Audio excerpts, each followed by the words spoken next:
नमस्कार, मैं Dhananjay Kumar the public India में आपका स्वागत है। बहुत सारे वीडियोज़ आते रहते हैं। कुछ वीडियो इतने भयानक होते हैं कि उस पर बोलना पड़ता है।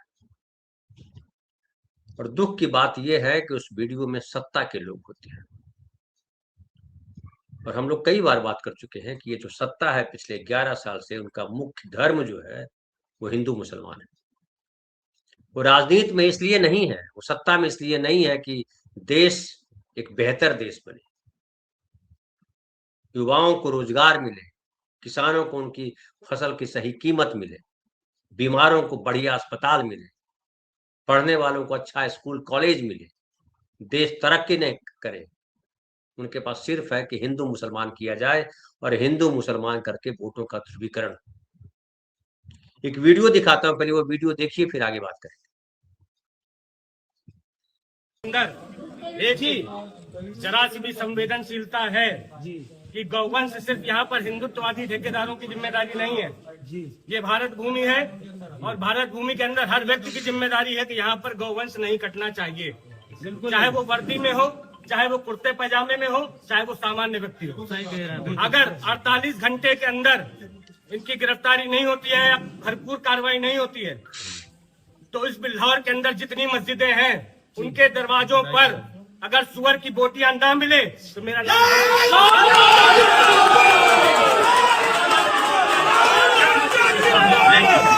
मैं आपसे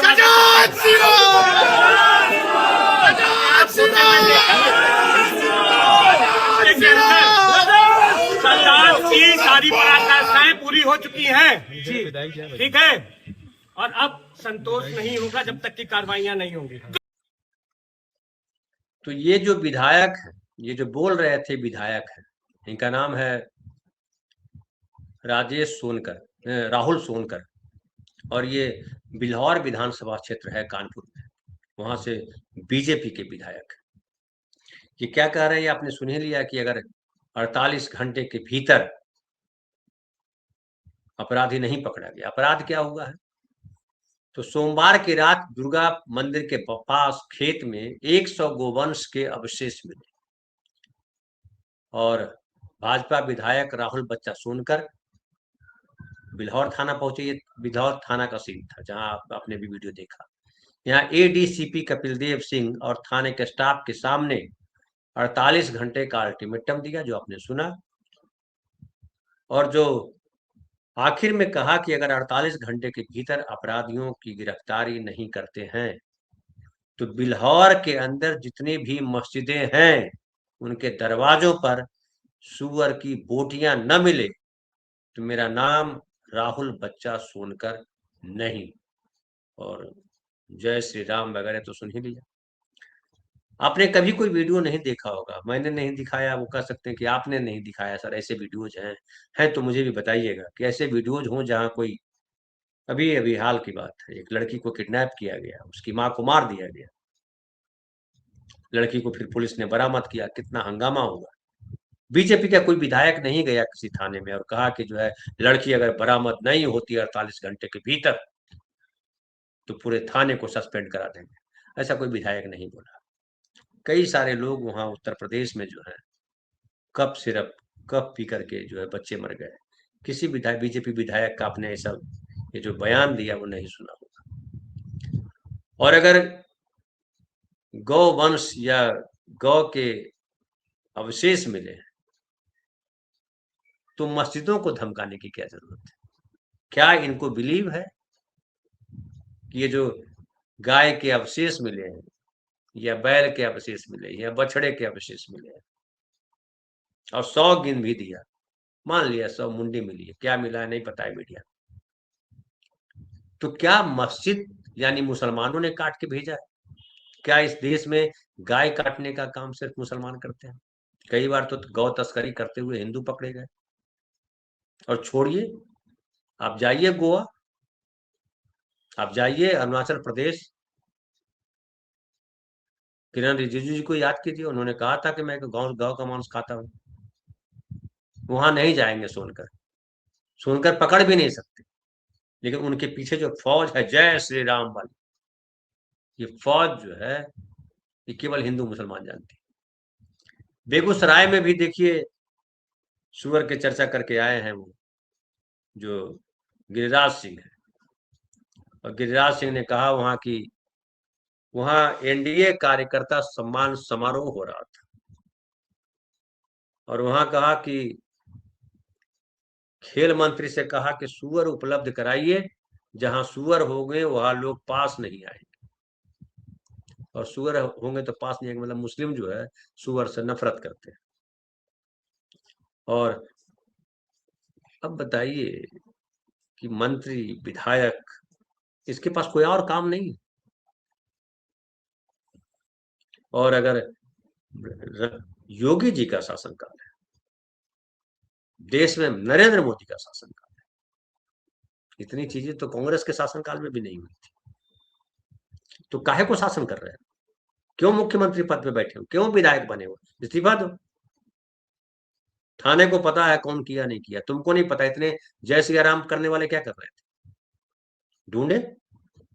लेकिन मुसलमानों पे सीधा आरोप लगा देना, ये क्या बताता है? ये बताता है कि इनका मकसद गौ हत्या को रोकना नहीं है, या जिसने अब गाय मारी है या गाय मरी हुई है। ढेर सारी गौशालाओं के आपने देखे होंगे, कई गौशाला में हमने देखा है कि गाय तड़प तड़प के मर जाती है, कीचड़ में सनी हुई है। गौशाला के नाम पर करोड़ों रुपए फंड लेते हैं, और फंड खुद डकार जाते हैं। जैसे मंदिर के नाम पर फंड लेते हैं, डकार जाते हैं। जिससे देश में आते हैं लोग कि हम जो है युवाओं को रोजगार देंगे, हर साल 2 करोड़ लोग युवाओं को रोजगार देंगे, और वो डकार जाते हैं। किसानों की आय दुगनी करेंगे, डकार जाते हैं। भ्रष्टाचार खत्म करेंगे, भ्रष्टाचारियों को डकार जाते हैं।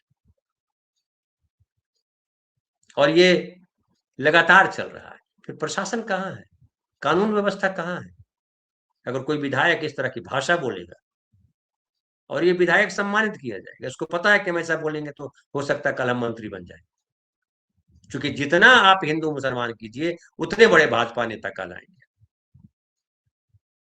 नरेंद्र मोदी जी से तो पूछा जाना चाहिए कि नरेंद्र मोदी जी, ये 11 सालों में आपने क्या किया? क्यों अभी भी गाय काटी जा रही है? गोवा में क्यों कटने की इजाजत दी? क्या गोवा में हिंदू नहीं रहते हैं? क्या गोवा हिंदुस्तान का हिस्सा नहीं? क्या अरुणाचल प्रदेश हिंदुस्तान का हिस्सा नहीं? वहां छुप्पी साथ जाते हैं। तो ये गाय बचाना भी इनका मकसद नहीं है। गाय बचाना होता तो ये बड़ी बड़ी, क्या ये बच्चा सोनकर, जो ये राहुल सोनकर हैं, बिल्हौर विधानसभा क्षेत्र में गायों के लिए गौशालाएं बनवाई हैं क्या, कि यहाँ गाय पलेंगी और दूध बिकेगा? अभी एक और रिपोर्ट देख रहा था, उत्तर प्रदेश की रिपोर्ट थी, जिसमें अमूल दही का सैंपल लिया गया 33, उसमें से 18 सैंपल जो है उसमें गड़बड़ी पाई गई। अमूल का घी गड़बड़ पाया गया। और लगातार आप खबरें देखते होंगे कि किस तरीके से मिलावटी चीजें मिलती है। दूध, दही, घी, पनीर, खोआ, सब मिलावटी है। दवाइयां, उसके लिए कोई भाजपा का विधायक इस तरह जाकर के नहीं बोलता है। अभी सुप्रीम कोर्ट में बहस चल रही है कुत्तों को लेकर के। आवारा कुत्ते सड़क पे रहे या न रहे, कि आवारा कुत्ते के काटने से लोग मर जाते हैं, रेबीज हो जाता है। आवारा कुत्ते कहाँ जाए? अगर आप ईश्वरवादी हैं, अगर आप भगवान को मानते हैं, पूरी सरकार ही है जो करती है, सब ईश्वर करते हैं, भगवान करते हैं, तो फिर कुत्ते भी तो उन्होंने ही बनाए। तो उनको मार दीजिएगा, उनको भगा दीजिएगा। कुत्ते क्यों काटते हैं, इस पर बहस नहीं होती। कुत्ते क्यों काटते थे? तो ये पूरा का पूरा जो भाजपा का एजेंडा है, वो सिर्फ या तो अनसाइंटिफिक, या वो हिंदू मुसलमान से जुड़ा हुआ है, या ये पाखंड से जुड़ा हुआ है। नरेंद्र मोदी जी, देखिए, मुझे याद आ रहा है कि आडवाणी जी ने शुरू की थी यात्रा, सोमनाथ से अयोध्या चले थे। हालांकि अयोध्या पहुंचे नहीं उस समय, उनका रथ रोक लिया गया था। बाद में फिर वो अयोध्या गए, और वहां जो है राम जन्मभूमि बाबरी मस्जिद को तुड़वाया उन्होंने। हालांकि उन्होंने स्वीकार नहीं किया। भाजपाइयों के ये भी बड़े गुण है, अपराध करेंगे स्वीकार नहीं करेंगे। स्वीकार नहीं किया, कहा कि हमने नहीं तोड़ा है। फिर बाल ठाकरे को कहना पड़ा कि हमारे शिव सैनिकों ने तोड़ा है। तो जिनके शिव सैनिकों ने बाल ठाकरे को तोड़ा, बाल ठाकरे ने कहा कि हमारे शिव सैनिकों ने तोड़ा है मस्जिद को, नरेंद्र मोदी जी उस शिवसेना को, उस बाल ठाकरे के शिवसेना को दो भाग में बांट दिया, तोड़ दिया। और अब नरेंद्र मोदी जी ने यात्रा, पहले उन्होंने बनाया अयोध्या में मंदिर, और अयोध्या से सोमनाथ पहुंच गए, वापस परिक्रमा पूरी कर दी। अगर पूरे 11 साल के कार्यकाल को देखिए नरेंद्र मोदी जी की, तो एक मंदिर बनाया उन्होंने। अगर मान लिया जाए कि उन्होंने ही, उनकी वजह से मंदिर, चूंकि पूजा तो उन्होंने करवाई, सुप्रीम कोर्ट ने कहा था कि ट्रस्ट बनाएगा मंदिर, सरकार का काम मंदिर बनाना नहीं था। नरेंद्र मोदी जी ने कहा नहीं, मैं ही मुख्य यजमान बनूंगा और मंदिर की पूजा करूंगा। मंदिर बनवाया कोई, पूजा पर पुजारी बन गया कोई। चलिए ठीक है, ट्रस्ट वाले जो है हिंदू वाले थे, हिंदुओं ने माना कि आप ही ईश्वर, कहा ही था उन्होंने कि राजा ही ईश्वर होता है, नरेंद्र मोदी राजा है। लेकिन भाई राजा साहब, जो परसों जो दिखाया राज ठाकरे ने कि 2014 से 2025 के बीच पूरे भारतवर्ष में अडानी के कितने प्रोजेक्ट लगे हुए, उतने तो राम के भी नहीं लगाया। पूरे देश में राम मंदिर बनवा देते हैं। भक्तों को बड़ा कष्ट होता है, अयोध्या सबको पहुंचना होता है, सारा पैसा यूपी चला जाता है देश भर का, जो राम भक्त है। बिहार में भी बनवाते हैं राम भक्त मंदिर, हम तो कहते हैं हर जिला में बनवा देते राम मंदिर।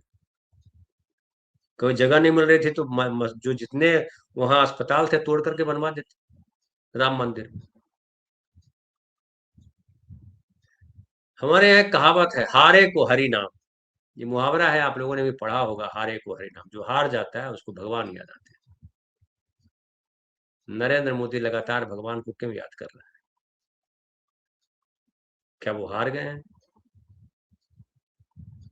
ट्रंप जो है क्या नहीं कर रहा है, कौन सी फजीहत नहीं की है ट्रंप ने हिंदुस्तान की, नरेंद्र मोदी की? कुछ नहीं बोल पा रहे हैं। जब दुनिया जो है ट्रंप से कैसे निपटा जाए इस पर विचार कर रही है, नरेंद्र मोदी महमूद गजनवी को याद कर रहा है, सोमनाथ मंदिर जा रहा है। जब देश सवाल कर रहा था कि भाई आप रोजगार दीजिए, बेरोजगारी बढ़ रही है, महंगाई बढ़ रही है, किसानों की हालत खराब है, एक भी यूनिवर्सिटी इस देश में नहीं है जो दुनिया की गिनती में कहीं है, कोई रिसर्च का काम नहीं हो रहा। तब ये मंदिर बनवा रहे थे, राम मंदिर। राम मंदिर बनाने के बाद वो पूरा हो गया तो पता चला कि राम मंदिर तो बना, लेकिन अयोध्या में ढेर सारे लोग हैं जो रो रहे हैं, आज भी रो रहे हैं, उनको मुआवजा नहीं मिला, उनका घर तोड़ दिया गया, उनका मंदिर तोड़ दिया गया। अभी बनारस में भी पहले हुआ ही, वापस अभी चल रहा है, मणिकर्णिका घाट के पास जो है क्या क्या तोड़ा जा रहा है, दाल मंडी तोड़ा जा रहा है, सैकड़ों लोगों के घर और दुकानें तोड़ी जा रही। तो भगवान क्या किसी गरीब आदमी के सीने पर चढ़ करके अपना मंदिर बनवाएंगे, रास्ता लेके जाएंगे? कोई गुंडा, कोई बदमाश, कोई सामंत, कोई अपराधी अगर किसी का घर तोड़ करके अपने लिए रास्ता बनाए तो समझ में आता है। भगवान का मंदिर बनाने के लिए गरीब आदमी का घर तोड़ दोगे? तो घर का बदले घर दो, मुआवजा क्यों दे रहे हैं? जो मुआवजा देते हो क्या उसमें घर बनेगा? घर के बदले घर दो। अगर उसका 5 कमरे का घर है तो 8 कमरों का घर दो। सरकार हो आप, मनुष्यों में राजा हूं मैं, कृष्ण ने कहा है, तो आप तो अभी तो हो भगवान। गडमड कर दिया सब, न राजनीति सही है न धर्म को सही रहने दिया। राजनीति चौपट है, देश के स्तर पर पूरे जितने जो है विपक्ष के लोग हैं सबको दुश्मन बना दिया है, सबको गद्दार कह दिया, सब देशद्रोही है। एक अकेला नरेंद्र मोदी है जो सबसे बेहतर सोचते हैं। लेकिन ये नरेंद्र मोदी जिनके लिए दुनिया में डंका बज रहा था, चुप है, अब डंका ही नहीं बज रहा है। डंका बजाने वाला ये भी नहीं बोल रहा है, ए ट्रम्प तो हमसे बड़ा है क्या? नहीं कह पा रहे हैं। अयोध्या पहुंच गए आप सोमनाथ पहुंच गए, राम से शिव के पास पहुंच गए, फिर जगन्नाथ जी के पास पहुंच गए थे पिछले दिन, याद कीजिए। तो ये जो रणनीति है नरेंद्र मोदी जी की, बीजेपी की, आरएसएस की, ये देश के लिए बेहद खतरनाक है। और ऐसा मुझे लगता है कि अब ये हार मान चुके हैं, लड़ने की क्षमता इन्होंने खो दी है, इनको रास्ता नहीं सूझ रहा कि दुनिया के नक्शे पे भारत को कैसे खड़ा किया जाए। विश्व गुरु बोलने से विश्व गुरु नहीं बनेगा। चीन से खबर आ रही है कि चीन जो है पाक ऑक्युपाइड कश्मीर में कंस्ट्रक्शन कर रहा है, और भारत ने आपत्ति की तो कहा कि चुप रहो, ये पाकिस्तान और हमारा बीच समझौता हुआ है। तो पीओके आपका है, तो वो कैसे समझौता कर रहा है? संसद में तो बयान दिया था, आदित्यनाथ ने कहा था कि प्रधानमंत्री, अभी प्रधानमंत्री बनेंगे नरेंद्र मोदी तो 6 महीने के भीतर पीओके हमारा होगा। 6 महीने के साल भर होने को आ गया भाई, कोई आवाज नहीं निकल रही कि चीन क्यों कर रहा है, ट्रंप धमका रहा है, कोई आवाज नहीं निकल रही। बांग्लादेश में हिंदुओं को मारा जा रहा है, हिंद के लोग चिल्ला रहे हैं, हिंदुओं को मारा जा रहा है, सारे बाबा चिल्ला चिल्ला के थक गए, कुछ नरेंद्र मोदी नहीं बोल रहा, बांग्लादेश को ही बोल देते यार। तो इससे पता चल रहा है कि ये किंग कर्तव्य विमूढ़ वाली स्थिति में है नरेंद्र मोदी, ये बीजेपी सरकार, ये नरेंद्र मोदी सरकार। समझ में नहीं आ रहा क्या किया जाए, और समझ में इसलिए नहीं आ रहा कि चेतना पर राख पड़ गई। देश के नागरिक, हम आप क्या सोच रहे हैं, ये सबसे महत्वपूर्ण है। राख हटाने का काम नहीं करेंगे तो हमारे जीवन पर राख पड़ जाएगा। फिलहाल इतना ही, बहुत बहुत धन्यवाद।